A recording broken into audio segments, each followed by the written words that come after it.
تو ہم نے اس کو اسی پہ لے کے آنا تھا. یہ جو معاملہ ہے یہ ڈویژن سطح یا ضلعی سطح کے ایشوز ہیں.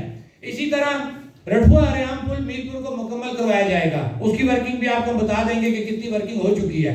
اسی طرح اشرافیہ کی مراحت کم کی جائیں گی. یہاں پہ تو ہم نے ایک جملہ لکھا نا, اس جملے کی تفصیل اس اشرافیہ کی مراحت میں ہے, جس پہ ہم اس وقت تک سٹینڈ کر رہے ہیں کہ اشرافیہ کون کون ہے. وہ تمام چیزیں ہماری سٹینڈ کر رہی ہیں اور یہ چیزیں ہماری سیٹل ہونے جا رہی ہیں.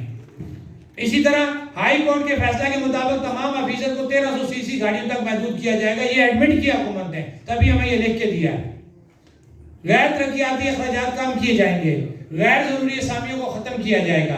یہ وہ اقدامات ہیں جو حکومت نے مانے ہیں اور حکومت جو ہے ان کے مطابق اس پہ عمل درآمد کر رہی ہے. اسی طرح زائد استحقاق گاڑیاں استعمال کنندگان سے واپس کرتے ہوئے سینٹرل پول میں جمع کروا دی گئی ہیں. پہلے مرحلے میں تقریباً 100 گاڑیاں نیلام کرتے ہوئے رقم سرکاری خزانہ میں جمع کرا دی گئی ہے.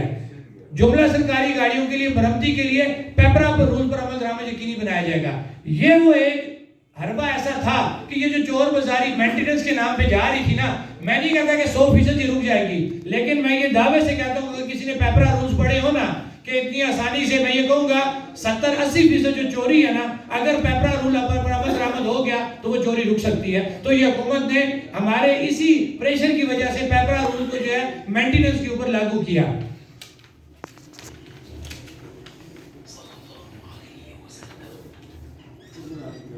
اب کچھ چیزیں ایسی ہیں, یہ جو اہم نکات ہیں جی بین الوزاراتی کمیٹی کے جو حکومت کے اس وقت چل رہے ہیں, ان کو ہم شارٹ کٹ جو ہے وہ آپ سے ڈسکس کریں گے.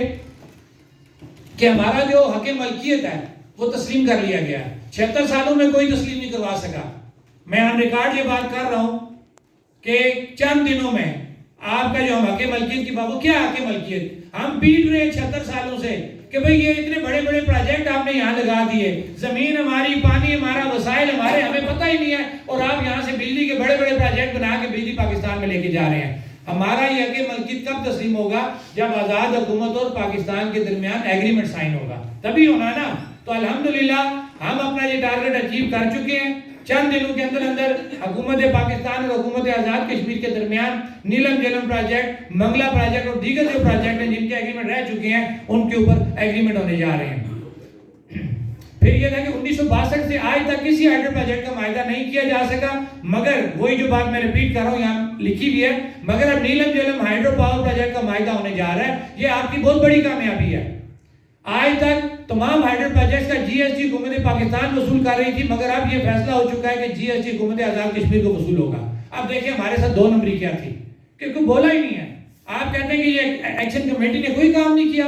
ہمارے ساتھ چکر فراڈ کیا ہو رہا تھا, جی ایس ٹی کے لاگو کرنے کا طریقہ کار کیا ہے کہ یہ اگر آپ کا یہ پریس کلب جہاں بیٹھے ہوئے ہیں, یہاں پہ آپ کوئی فیکٹری لگاتے ہیں کوئی بھی چیز کی, ٹھیک ہے, قانون جی ایس ٹی کا یہ کہتا ہے کہ جو آپ کا مین گیٹ ہے نا, جب وہ چیز یہاں سے فنش ہو کے گیٹ سے باہر جائے گی نا, اس پہ جی ایس ٹی لگے گا. وہ جی ایس ٹی ہوگا کس کا؟ وہ پریس کلب کا ہوگا. وہ یہ نہیں ہوگا کہ وہ ڈی سی صاحب بیٹھے ہوئے تو وہ ان کے دفتر میں چلی جائے گی, تیار ہو کے وہ کہیں گے جی اب اس پہ جی ایس ٹی نہیں. جی ایس ٹی کہاں پہ لگتا ہے؟